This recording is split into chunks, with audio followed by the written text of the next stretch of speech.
one who reached out to me and said, I have no trees on my block. I want some trees, so I just want to kick it over to him and really quick. Thank you, everyone. Yeah, I just want to thank Elena and the University Foundation. Also, James, without him, I wouldn't have been able to do any of this. He helped with contacting the city. There was a little bit of, the city was apprehensive at first, but I think when Elena came, it sort of cleared things out. But this street has been here for 100 and something years without trees. We're very grateful. We'll have a better view because all we see is the parking lot over there, especially for the second floor. So thank you, everyone, for coming. Coffee and stuff over there. Thank you. Yeah, so we work really closely with residents, so we only plant trees where we're invited, where they're going to be cared for. So we are bringing 6 trees to Centerway, and we're having 1 tree planted on the block over in front of David's house. So we'll send a group there once we've wrapped up here.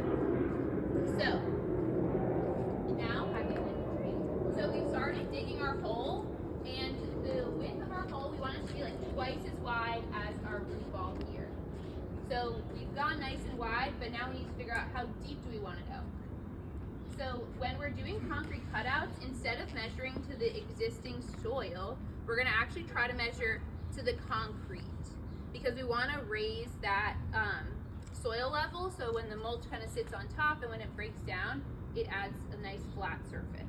So the way we measure, we lay something across, it can be a broom, it can be a shovel, it can be anything, straight and lay it flat. Then you're going to want to find your tree's root flare. So the root flare, so you're probably not going to plant your tree like as deep as it is in the container, because a lot of times our root flares are buried. So if you guys want to come close, I had to actually take away a lot of this. You can see all this. I took off all this from the tree to find these big roots here. You can see it nicely on this side. See this nice big root here? Oh, I see it. Yeah. That's what we're looking for. Come in and take a look, guys, so you can understand. This is critical what you're showing me.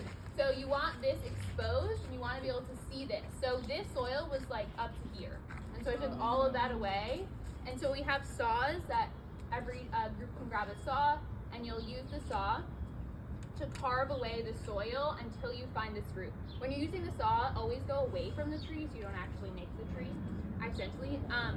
So you found your root flare. That's going to be how deep you want your hole. So to measure, we do our handy dandy shovel trick, where we flip our shovel upside down, put it nice and flat next to our tree. We line our hand up to the root flare, not to where the soil was, and then we don't move our hand, and we line it up, and it lines up really nice with our broom. So if you bring your hand over here, and it's way down here, which probably might be most of our groups, you'll have to fill in some. So you want to keep lining up until your hand is nice and lined up. I mean, it doesn't have to be like perfect, but you want it pretty close to where your broom is. You don't want it way up here, you don't want it way down. Okay. Our next step before we get our tree in the hole is, oh, I skipped one thing, sorry. To take your tree out of your container, the best thing is to lay it down on its side, have 1 or 2 people hold the container, 1 or 2 people pull on the tree.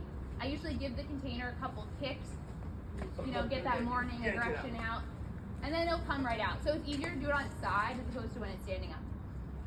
So next, and then when it's on its side, there's going to be all sorts of twine and tags and just anything. Take all of that off. Everything that's not leaves and twigs, we don't want on our tree. So anything can come off, and it's easier when it's laying down than when it's like, oh no, it's way above my head. No. So easier when it's laying down. So before we found our root flare, we have our hole all set, but before we put our tree in our hole, we need to get it ready to succeed. So our trees are going to come out and probably look like this. The roots, these trees have been growing in these containers in the nurseries, and what happens is the roots grow and then they hit the side of the container and they wrap around. But we don't want that. We don't want it to keep wrapping around when it's in the ground. We want it to go out. So we'll take our saw, and I started it on this side, but we'll go all the way around our tree, and we're really sawing through these roots, going with your hand, going with the saw, and really break them up, because you want these roots to grow out. You don't want them to keep growing around. Your tree is not going to do well. What kind of trees? I used to use it. Good question. I remember when I was doing shrubs, I would use like a fork. A fork. Yeah, anything. Yeah, just pull the roots out, then I'd anything trim that them works, ones that yeah. are super long.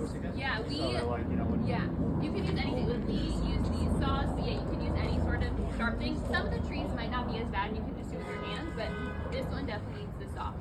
Someone asked what kind of trees. That's a great question. So we're planting 3 flowering cherries. This one and those 2. Then we're planting 3 crab apples. That's those 3 there. And then we're planting a service berry on the other street. So all sorts of different, they're all small flowering trees that will be really pretty when they flower in the spring.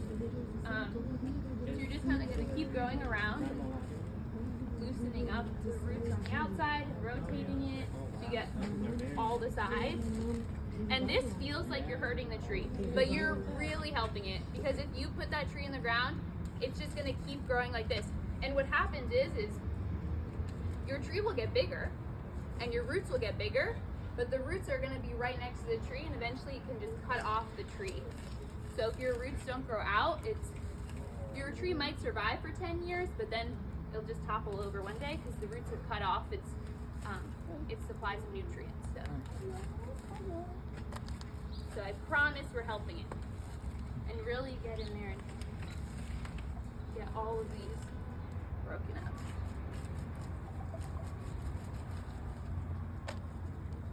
Does anyone have any more questions? Just where are the things? Huh? Where are these? Good question. So they're on the back of the truck. There's that little plastic container. We have these, and we also have some pruners. And the pruners can be used. Sometimes some of the roots are growing out of the bottom of the containers. If that happens, just cut those off to get the tree out of the container. You can use the pruners.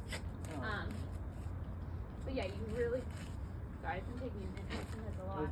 Tree pits don't look that big. So this is a 6x3 tree pit, and so which is the recommended, or there's like a 4x4 is the minimum size, and so I couldn't do 4 feet wide, so I went longer and I took a little shorter. These are small trees, so they don't need as much soil volume as if we were planting like a big tree, because the roots will spread out and grow underneath. Of course, I have seen like in some streets in Newark, they had like tiny little tree pits and just massive sycamores growing out. I don't know how that happens, but like things the trunk is like, you know, you see it Yeah, they do that a lot all over New York. You see that a lot. How wide does the sidewalk have to be beyond the tree pit? Like, what's the limitation? It's 39 inches. It's ADA. That to be accessible, yeah. Yeah. So like typically, cities make them. They're typically like 4 feet wide. Luckily, this one was a lot wider, so we were able to cut it. But ADA is only 39 inches. Yeah, that's a good question. Is there much effort to start using more native stuff? Because I know there was a problem in some urban areas where people were planting Norway maples, and then they started growing like along streams and then getting everywhere. Invasive. Yeah, so we do not plant anything that's considered invasive, like a Norway maple. Calorie pears are really invasive, and they were really widely planted. We do not plant anything that's considered invasive. Japanese flowering cherries have been planted in the United States for a really long time. They have not shown to be invasive at all. So we will plant non-native trees because these are really tough urban environments, and we need tough trees, whether they're native or non-native. We just plant the best tree for this space. And the service berry is native, yeah? And the service berry is native, yeah. Yeah, so we do a mix. We'll do natives, we'll do non-natives, anything that's appropriate for the space. What's the watering protocol after you get it in the ground? So that's a great question, because we're actually going to be watering today, because it's best to water when you plant. Can we rotate it one more? So you ideally, we want to water about once a week. If it gets like really hot and really dry in the summer, you can go up to like twice a week, or maybe even 3 times if it's like in the hundreds and no rain. But ideally, a tree gets 20 gallons, a 2-inch caliper tree, which is what these are, get 20 gallons of water a week. So we will be watering at the end of our planting. So we're going to put watering bags on them, which I'll pass out. And then the residents have hoses that we'll fill up the watering bags with, so that the trees will get water, because we haven't had rain, and I don't know when we're going to get rain. So these trees definitely need water. Okay, so you can see I've like really hacked up these roots, and that's really what you want to do. So you want them facing out. You don't want any of them wrapping around. Let's do one more rotation, make sure we're all good. Because I don't want this tree. Sorry. Yeah. Okay. Okay, I think this looks pretty good. So we have our roots are facing out, we're not wrapping around. we've loosened up our roots. Okay, next step is putting our tree in our hole, because we've measured our hole, we know it's the right depth. So these trees are pretty light. You can probably lift them with 2 people.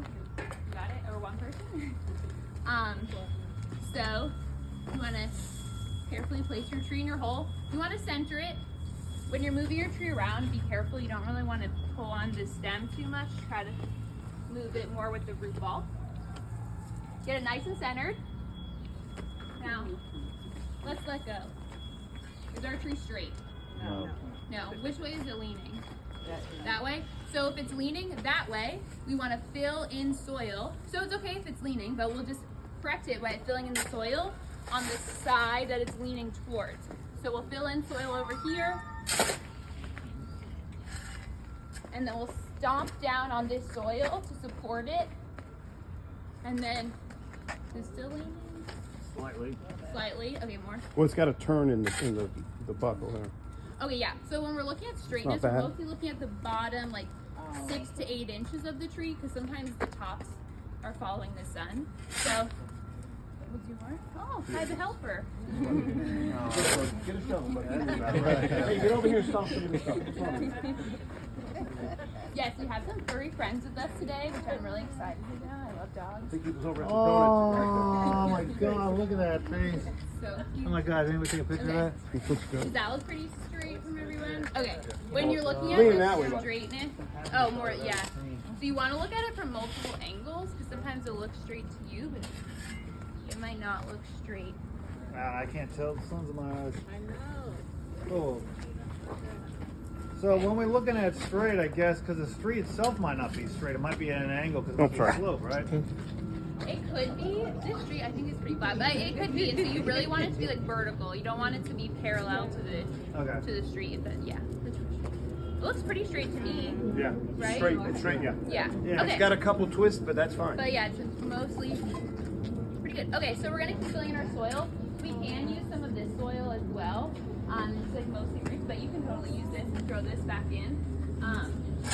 And then throw your dirt in. So we're not filling in with the mulch. At this point, we're just filling in with what we removed from the ground and and anything we removed from the pot is also fine to throw in.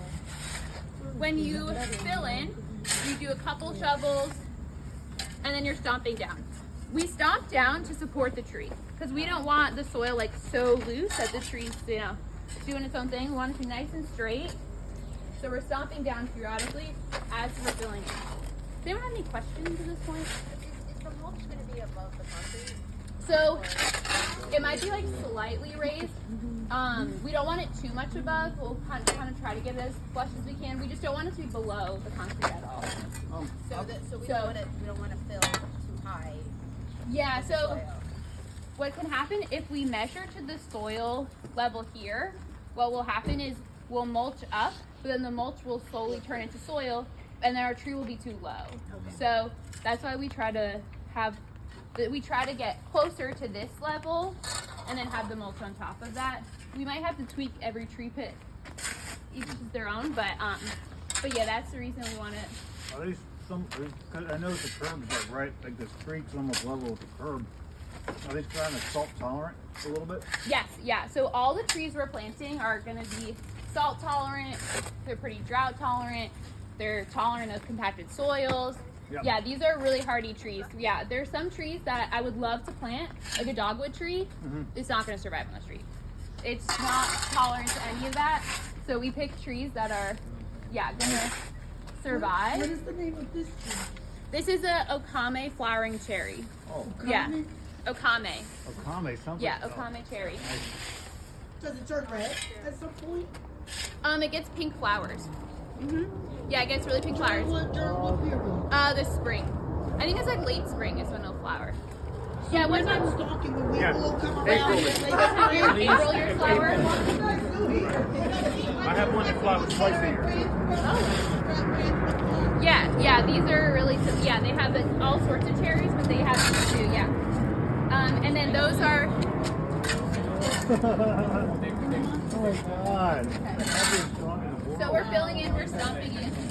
I'm not going to make you guys watch me fill in a whole tree pit, but this is basically the process. You're just filling in, stomping, making sure your tree's nice and straight. And don't grab it and lean on it. Yeah, and so when you're stomping, you don't want to touch it. That's a great point, because sometimes you won't think about it, but you actually pull it to where you are. Alright, I'll be putting the rocks and everything.